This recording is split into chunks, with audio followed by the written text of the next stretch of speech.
Hey, we are live here from Midtown Comics, Times Square in the heart of New York City. I'm Henry. We're here to walk down the new release wall. It is Wednesday, new comic book day. There's a ton of new books that just came out, and we're going to get started right away. We're going to talk about some of the great books from Dark Horse. We've got Baltimore. We've got the Predator Hunters book, which is some of my favorite covers right now. I love this shade of blue that they're using for the covers. We've got Slayer. And then we go over to DC. Big week for DC this week. We've got Aquaman number 24 with Dan Abnett and Scott Eaton on art. Then we have the Red Hot Batman issue number 24. If you guys have not heard, this is a super important issue. We have a limit of one per customer because this is such a hot book. You got to check it out. Every epilogue is a prelude. It deals with the fallout of the Button storyline, and it also shows the prelude to the War of Jokes and Riddles story. Just not going to flip through the entire book and spoil things for you, but it does feature Batman and Catwoman taking a breath. We've got art by David Finch and Clayman. Very cool, very personal story. If you guys have been enjoying the series so far, you need to, 100% need to be checking this issue out. Super important, especially with the War of Jokes and Riddles storyline coming up this summer. Then moving down a little bit, we've got another big Batman release, one of the most anticipated books of the year, the finale to Dark Knight 3, The Master Race. That's right, issue number 9 by Frank Miller, Brian Azzarello, and Andy Kubert. It is great with inks by Klaus Janson. We have our very own exclusive cover by Greg Capullo. This is actually the latest in our series. We've done 9 exclusive covers with Greg Capullo. This is my favorite out of the entire bunch. You need to be checking out this book. It's awesome for fans of the original Dark Knight Returns. If you're a fan of The Dark Knight Strikes Again, this is the satisfying conclusion to the trilogy, and we get to see how the story wraps up with Bruce, with Carrie Kelly, and with Superman himself, all these different characters and how it wraps up. Definitely worthwhile. We'll take a quick flip through that too. Show off some of the awesome stuff in here.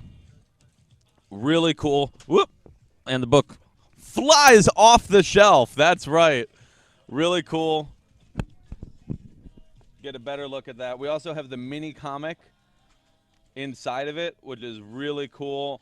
Fun little extra that you get with every single issue of the series. We get to see, look at that awesome depiction of Aquaman, King of Atlantis. Not what you would normally expect from a Batman book, but really great. Definitely check this out. A must-have for fans of Frank Miller and of the Dark Knight series. Then continuing down, we have the latest issue of Bane Conquest, the 12-issue maxi series by original writer Chuck Dixon. With Graham Nolan on art, the creators of Bane have come back telling an epic story. Really fun, really worthwhile, and really hard-hitting. Then we also have the newest issue of Harley Quinn, and we have the return of Blockbuster in Nightwing.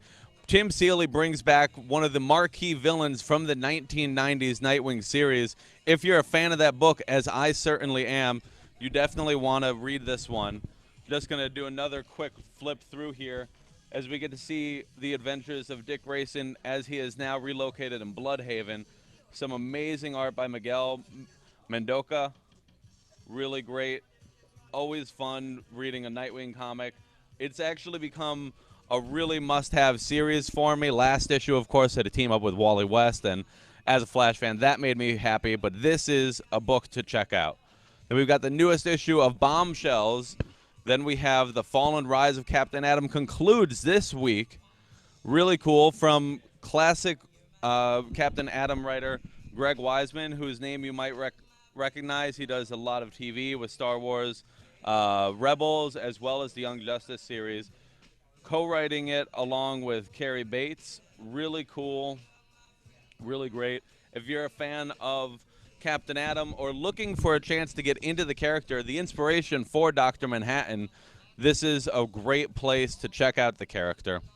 We've got the newest issue of Cyborg, and then we have Deathstroke by Christopher Priest with an amazing team. We've got Larry Hama of G.I. Joe fame plotting the series, and Carlo Pagulayan doing the finishes over it.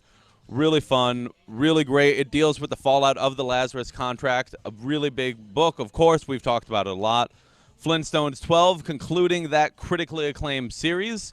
Definitely want to check it out, by Mark Russell and Steve Pugh. The end of the continuation of the Rise of Star City storyline in Green Arrow from Ben Percy, really fun. Green Lanterns, and of course we have Injustice 2. Injustice 2 issue number 3 is out. Issue 1, issue 2 have been selling like crazy. I'm not even sure if we still have them, so you need to come in quick to pick this issue up before it disappears. Definitely a book. If you're a fan of the video game, as I am, you will want to be reading this title. It ties in with a lot of the storylines. Of course, we get to see Superman here focusing on his escape. Then we're going to take a peruse going on up for a moment, and we're going to look at some of the great collections that have come out this week. We have this awesome library edition of The Goon by Eric Powell. His classic series. Eric Powell has just poured his heart into The Goon. It's such a great book. You know that the book is good if they're putting out a prestige edition like this. Nice hardbound book. Then we have the newest trade of Abe Sapien, Volume 9.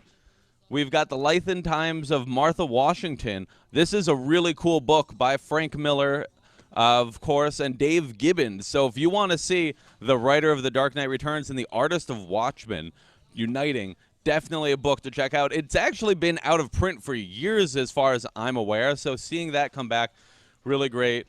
We've got Too Much Coffee Man. We've got Batman Zero Hour. DC is starting to recollect a lot of the Zero Hour trade paperbacks from the 90s that have largely been unavailable. Very cool. And, of course, Batman versus Predator. When you look at these names, Dave Gibbons, Andy Kubert, Adam Kubert, fantastic creators, and it's Batman and it's Predator. There is nothing about that I don't already love. So taking a step back, we'll finish off DC.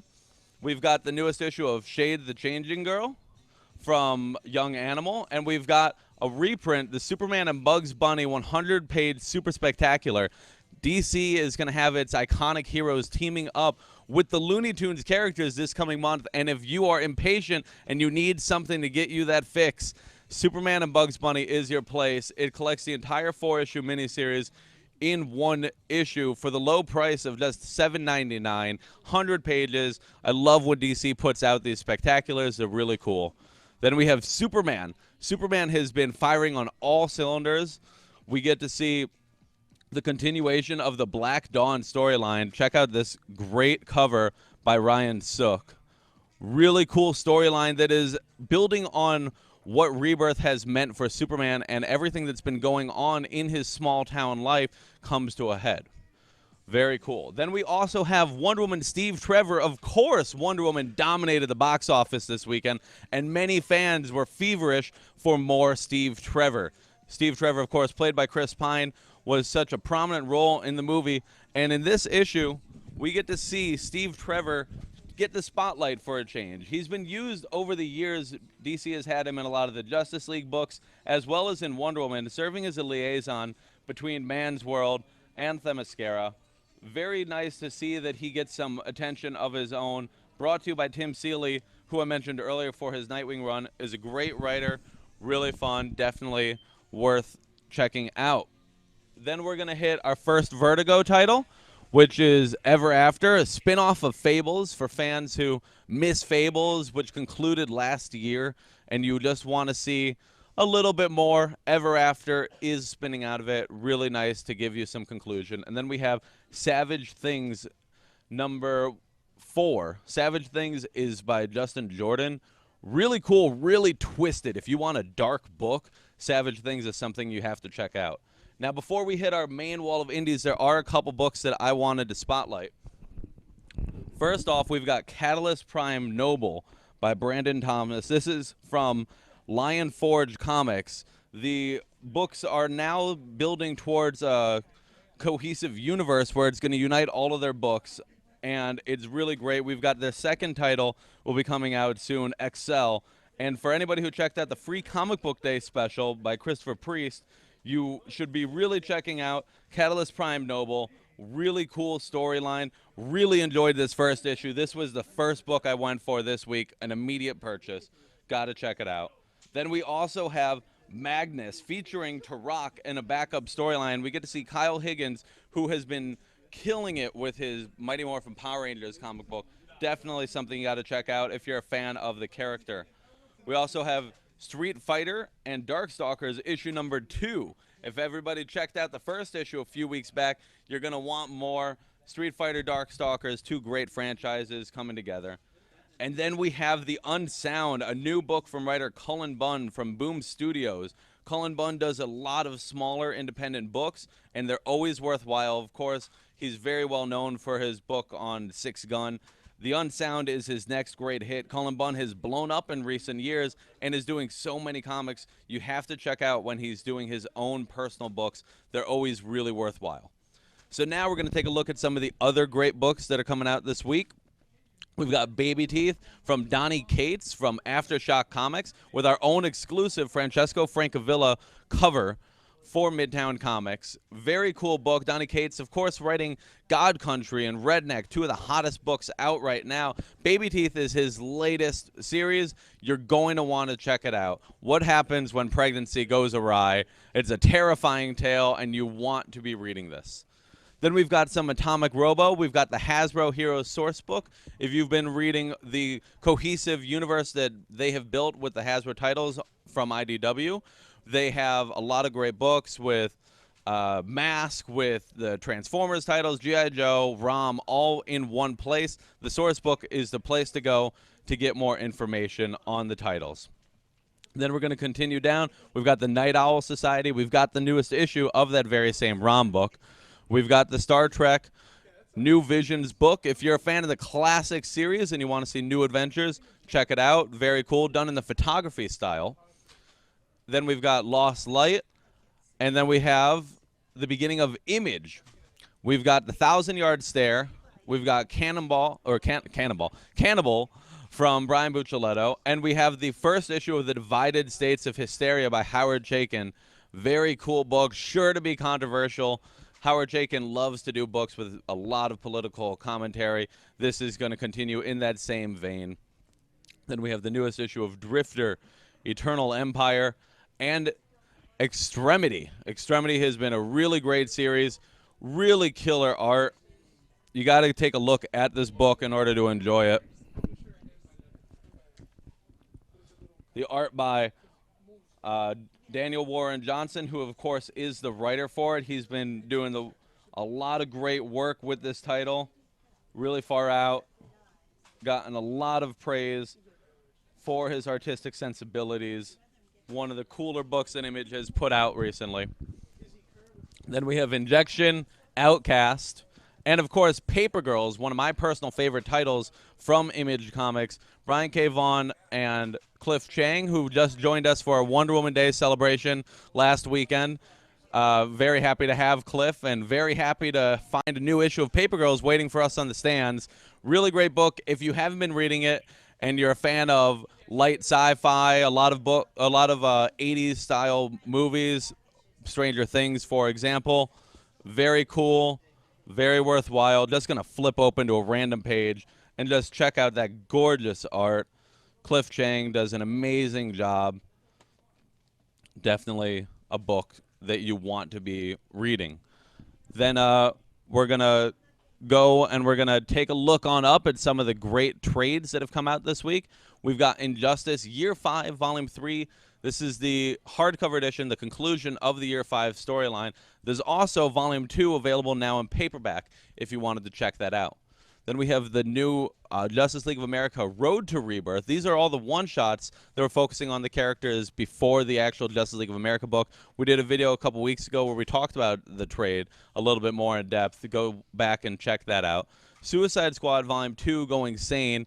Art by Jim Lee, written by Rob Williams. This was all in the build-up to Justice League Suicide Squad. So if you were checking out that crossover, maybe want to get some better context, definitely a book that you'll want to read. And, of course, it's drawn by Jim Lee. You can't go wrong with Jim Lee. Then we've got Action Comics Volume 9, Last Rites. This was right before Rebirth. And then we've got Trinity Volume 1 available now in hardcover by Francis Manapul with a couple different artistic collaborators. Very cool book. But, of course, we've got an amazing book that I immediately bought. Wonder Woman by George Perez, Volume 2. A lot of these books have not been available in trade paperback in some time, only available in omnibus format. This is a much lower cost point, so if maybe budgetary issues were stopping you, you got to read the Perez run. The Perez run is what set the precedent for modern Wonder Woman, completely reshaping the character in the 80s with the help of Len Wein and Bob McLeod. Then we also have the novelization of the movie for Wonder Woman. We've got American Way, Mighty Morphin Power Rangers Volume 3. This storyline features, as you can see on the cover here, a variety of the Rangers are temporarily given the powers of the Green Ranger from the Green Power Coin. Really cool storyline, but it also leads to an amazing new villain for the Power Rangers franchise. I don't want to spoil their identity, but I will see if I can flip through and find a quick peek at the villain, who has one of the coolest designs I have ever seen in the Power Rangers mythos. I'm a huge Power Rangers fan. I've been a fan since I was a kid. And when you flip the page and you see Lord Draken for the first time, he's an amazing villain that you have to be checking out in the Mighty Morphin Power Rangers book. Really cool. From Kyle Higgins. I definitely give this a solid recommendation. Easy, easy, easy recommendation. Such a cool title. Then we keep going down. We've got Rickety Stitch. We've got Tarantula. Check out that cool pulpy cover. Very old school. To Have and to Hold. We've got Xena. We've got the first trade of Circuit Breaker. Very cool. Then we keep going down. Nothing Lasts Forever, original graphic novel by Cinna Grace, who I will be mentioning in a little bit. Just you wait. And then we have Back to the Future, Volume 3, Who is Marty McFly? Of course, the Back to the Future book written by original writer Bob Gale. Very worthwhile. Now let's continue with some of these cool titles from Image. We have Reborn, issue number 6 from Greg Capullo and Mark Millar. If you're a fan of Mark Millar and you haven't been checking this book out, you're crazy. I don't know what you're waiting for. Greg Capullo has been red hot after his Batman run, and this was the title he went to. Flipping open to a random page, you can just see the amount of detail that Greg is putting into all of his art. Really cool, really great. Greg's a great guy. He deserves your attention. You got to be checking out Reborn. If you're looking for something cool and new from Image, this is the place to look. Then we've got the newest issue of Rock Candy Mountain. Of course, number 274 of Spawn. That's right. That means next issue is 275. Crazy to believe that Spawn has been going for 25 years. Absolutely outstanding. Then we've got the newest issue of Stray Bullets and Walking Dead. Now, you'll see here that Walking Dead is 2 covers. This is the Pride cover. Very cool. It's by Cinna Grace, who I just mentioned for the original graphic novel Nothing Lasts Forever. And then it's also worked on by Tamra Bonvillain. Very cool. Very nice cover. Mixing a little bit of gore with some pride in there. Very nice cover. Great to see such a cool cover. And it's great to see Pride Month covers from Image Comics. Very cool. Then, of course, we've got a Youngblood reprint, and issue number 2 is out from the revisitation of the Rob Liefeld series. Modern-day reimagining of the title, building the franchise up again. Definitely something you want to check out if you're a fan of the original Youngblood, but I'm sure if you're a fan, you're already checking it out. It's a no-brainer. Then we have the newest issue of Avengers. We do see a bit of a shake-up with the roster here. Dr. Doom, the nefarious, infamous Iron Man, is joining the ranks of the team, but in what capacity, you have to read to check it out, by Mark Waid, who's been with the Avengers books for a couple years now, continuing his story and his saga. Then we have Black Bolt number 2, and with Black Bolt number 2 by art by Christian Ward and the writing by Saladin Ahmed. The first issue was a huge shock to my system. I loved it. It was like an escape movie, but in comic book form, starring Black Bolt.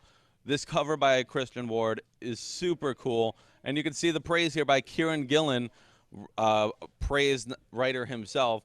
Strong, atmospheric, alive, and bewitchingly strange. I couldn't say it better myself. I guess that's why they put his quote on the book and not mine. Then we've got the conclusion of the Bullseye miniseries, Bullseye number 5 by Ed Bryson. Captain America reprint, and Champions #9. This issue, we get to focus a little bit on Viv Vision. Viv Vision, of course, one of the members of the team spinning out of the Vision series from 2015, written by Tom King.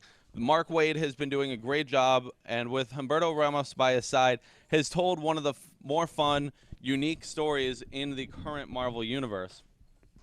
Just want to show it off a little bit.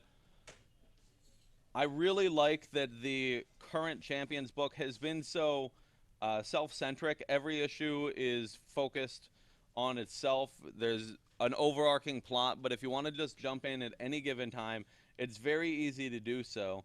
Very cool ad for the Inhumans TV show here, by the way. But really cool, really fun series, and I honestly have been so surprised by it. This has become one of my favorite books, and definitely what I would recommend if maybe you're a younger reader to the Marvel Universe. Maybe you want to check out some characters that don't have this long, convoluted history. These are all younger characters. It's very easy and very accessible, especially Viv Vision getting the spotlight this issue. She's only been around for like 2 years now, so definitely easy to jump in and see the world from her perspective. Then we have the beginning of the Supreme storyline in Daredevil by Charles Soule with art by Gordon Suzuka. I believe I'm pronouncing that right. He's great. He actually did a really fun Wonder Woman run with Brian Azzarello when Cliff Chang wasn't available for the issue. He would jump in, and this cover by Dan Panosian is awesome. I'm a sucker for covers. A good cover will sell me on a book, and this definitely sells me. Seeing the inclusion of Echo and Luke Cage in the Daredevil series, if you're itching for a bit of the Netflix love and you want to see the characters teaming up and you're impatient for Defenders, which is coming soon, you should check this out. You get to see a bit of a team up. Really fun. Then we also have the conclusion of Jason Aaron's run on Doctor Strange with Chris Bachalo and Kevin Nolan on art. Really sad to see them go, but we already got to see last week Dennis Hopeless put out his first issue of the new series. Very cool. Very sad to see this go, but I mean, it goes off with such a bang. The art in this is truly out of this world. Chris Bachalo is a perfect artist for Doctor Strange, just depicting the weird magical world so great. We've got talking dogs, we've got monsters and demons, all kinds of stuff. There is a splash page that I would like to showcase. I know there's some Kevin Nolan art here. Very cool, very different from Bachalo, so definitely a sharp contrast between the two that fits the story's needs. But then if I can flip through, I don't want to spoil it all, but this double-page splash really shows why Chris Bachalo is such an amazing artist for the title. You get to see in one image, without any panel breaks, you see the characters progress across, tell a story, and the visual of that is just, it's perfect. It's wonderful. It's exactly what you want from Doctor Strange. So then we have issue number 3 of the All New Guardians of the Galaxy and issue number 2 of Rocket by Al Ewing. Very cool book. But we're going to take a look on up, and we're going to see some of these great creative books that are out, all these collected editions. We've got Volume 5. That's right, Volume 5 of Wicked and Divine, the Imperial Phase. If you were reading the book by trade and you read Volume 4, Wicked and Divine has gotten absolutely crazy with the Imperial Phase storyline. Definitely need to be reading this. Wicked and Divine is one of my favorite books on the stands. It is always my first book that I read because I'm always terrified somebody's going to spoil it for me, and I could not live with that. You should be checking it out. We've got New Avengers Volume 5 by Brian Michael Bendis. Now, this is during the fallout from the Secret Invasion storyline, so you get to see the disenfranchised heroes trying to survive in the Dark Reign world. Then we've got this really cool omnibus that I got to show off, The Deadly Hands of Kung Fu, Volume 2. Great cover art featuring Iron Fist and Shang-Chi. Really cool. A lot of these old pulpy comics are really great and hold up so well. They read just like a Kung Fu movie views. Definitely. If you like Kung Fu, if you like straight action books, you got to check it out. We've got fantastic creators here. We've got Chris Claremont. We've got George Perez, some of the biggest names in the industry, telling stories with some of the smaller characters that allow for more focus. Definitely want to read up on that.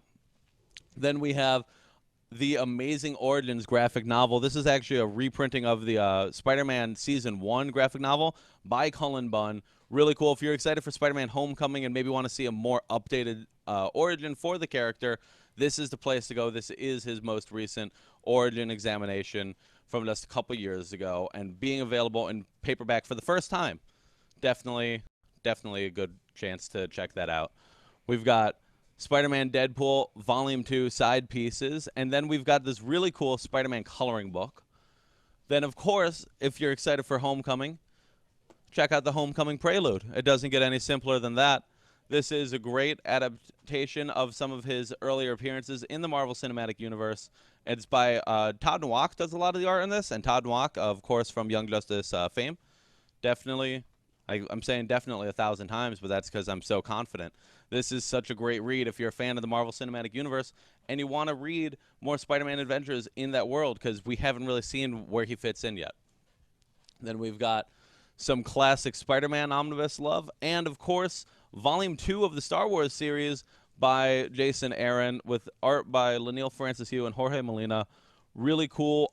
There are actually multiple different covers for this hardcover. I'm a sucker for this cover by David Aja. This was one of my favorite covers of the entire series so far. David Aja from Hawkeye, from Iron Fist, from all these great books. Love, love, love any opportunity I get to just stare at his art. He's possibly my favorite artist ever. Just adore the man. Taking a look back over here, speaking of Hawkeye, we've got the newest issue of Hawkeye from writer Kelly Thompson, focusing on Kate Bishop. These issues have been so fun. The trade paperback just came out, I think it was last week. So if you wanted to check out the series, there's an immediate bridge. That was issues 1 through 6. Here's 7. Easy to jump onto the title, and a very fun, accessible title. Great to see that Hawkeye Kate Bishop has gotten so much love these last couple years. She is one of my favorite young heroines in the Marvel Universe. And this cover by Julian Tedesco is sweet. Then we've got an Iron Fist reprint and the latest issue from Ed Bryson. Very cool title. Great to see Iron Fist getting his own book again. We've got the newest issue of Jessica Jones. We got multiple covers. This David Mack cover, super cool. We see the shades of purple. Could it be alluding to the presence of the Purple Man? With Jessica Jones, you know he's never far. Then we've got the newest issue of Nova, and we've got the Brave New World Secret Empire tie-in. Now, this book focuses on a number of side stories within the Marvel Universe, showing how different characters fit into the overarching nefarious plan of Steve Rogers. We get to see in this issue Giant Man, Gwenpool, and the Invaders. Of course, the cover is an homage to the Invaders. Very cool, and for me, I was really excited to see Giant Man getting some love. This is not Hank Pym as Giant Man. This is, in fact, the new Giant Man who was introduced in Nick Spencer's Astonishing Ant-Man series. So if you read any of that and you want to see where Giant Man is today, Brave New World, check it out. And we've got the newest issue of Spider-Man featuring Gold Balls on the cover. Gotta love Gold Balls, one of the great characters from All New X-Men by Brian Michael Bendis. You know Brian Michael Bendis likes to bring his toys to every book he writes. So he's got Gold Balls. We've got Miles Morales. We've got Genki with this really cool T-shirt. I actually really like the T-shirt that he's wearing on that cover. Kind of a weird thing to really love, but very great. Spider-Man Deadpool issue number 18. This is the conclusion of Joe Kelly and Ed McGuinness's time on the title. Definitely a great read because Joe Kelly and Ed McGuinness are the original creators of the title of Deadpool. Fun to see them brought into the book. Then we have Amazing Spider-Man issue number 28. We've got Dan Slott and Stuart Amonin. Check it out. We have seen the return of Silver Sable in recent issues.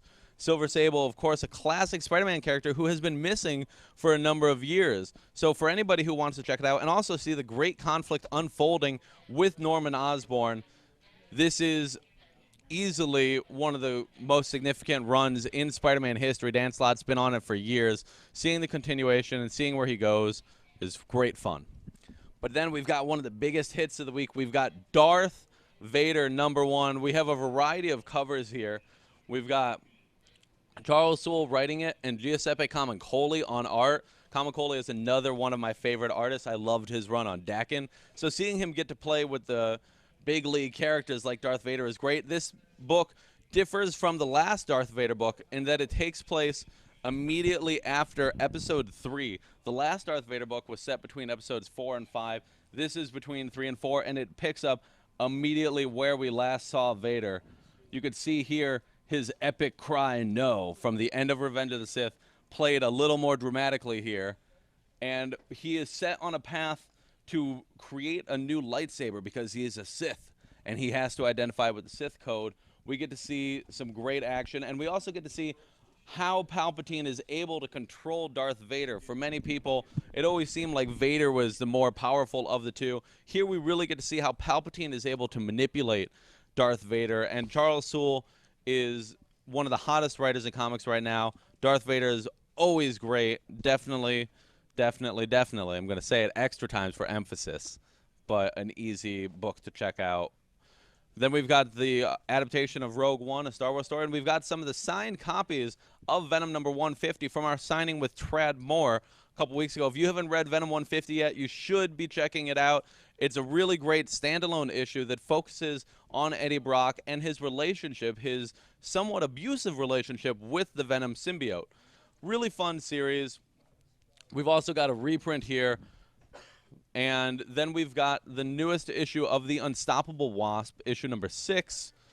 Then we have Zombies Assemble, issue number 2. Very cool. It's a manga adaptation of sorts of the Marvel Zombies storyline, but using the more familiar characters of the Marvel Cinematic Universe. Here we can obviously see Iron Man wearing his armor from Iron Man 3. So getting to play with a concept like Marvel Zombies in a different style with some different sensibilities. We've got Weapon X number 2. Now, I know this was necessary because we sold out like across the board on Weapon X number 2 the first time it came around. This is the reprint. If you missed out, you should be checking out Weapon X. Really cool book. We also have a couple reprints of Old Man Logan by Jeff Lemire as he draws his run to an end. Finishing up the wall, we have Iceman issue number 1 by Cinegrace with art by Alessandro Vitti. This is the first time in years that Iceman has gotten so much attention on his solo antics. If you're a fan of Iceman and if you're a fan of his more recent status quo, this focuses on the older Iceman, Bobby Drake, and struggles with his life, with his own identity, as well as his relationship with his parents, which is great because you don't always get to see superheroes and how they relate with their family, but we get to see it here. Then we've got the newest issue of X-Men Gold. This is, of course, the very fun Mary Jane variant cover. We've got the main cover over here. Mark Guggenheim with R.B. Silva jumping in for the art. Very cool book focusing on the latest breed of Sentinel, and then we conclude our wall with a reprint of X-Men Blue number 2 from Cullen Bunn. Very cool series, also selling out across the board. And yeah, that's going to be a lot of our new releases. I see that we've got our handy dandy V standing on hand. Hardcore Henry, is that you? How are you doing, sir? I'm good. How are you, V? I'm pretty good, man. Just enjoying the new comic book day. Were there any books that really stood out to you this week? 3 of them, actually. Daredevil, which is always a great run. You know, Charles Soule, I heard you talking about Darth Vader earlier. I haven't read it yet, but he's a great writer, one of my favorites. Really nice guy, too, so I'll be checking that out. Doctor Strange, we finally got issue 20, and it's a great run. Like, it's the perfect way to end Jason Aaron's run and go on to Hopeless's run. Now to talk about Batman. I know a lot of you have heard a lot about Batman, and I'm not going to spoil anything, but you definitely need to check that issue out because I have a strong inkling that it's about to get real in Batman's life. How do you feel about that? I'm super excited for the developments, actually. It is calling back to a couple of the earlier issues Tom King did that were some of my favorite issues with the Rooftop storyline. But I've been loving every issue of Tom King's Batman book. It's the most I've probably enjoyed a Batman book in years. Oh, absolutely. The progression feels so natural, too. And, like, the bond that he shares with Selina, especially in this series, is so – it feels promising. And that could only mean bad things for Bruce Wayne at this point. So we'll see what happens. I don't know. For those of you who do know what I'm talking about, don't spoil anything in the comments, please. Read it, though. Check it out. Yeah, so that's thank you, V. Thank you. Hardcore Henry. That's gonna do it for us here at Midtown Comics Times Square. We've got a ton of great books. You should swing by, find V, shake him down and get him to tell you all the hot Batman news. Don't shake me. He's saying to shake him extra hard. I don't know if you heard that. Vigorously. But definitely swing by any of our 3 stores, or if you're not in the area, check out our website. We've got all the books that we have in stores. We have available online for you to buy and read and enjoy. And we love seeing you here, and that's going to do it from us here at Midtown Comics. Thanks for coming by, and happy New Comic Book Day.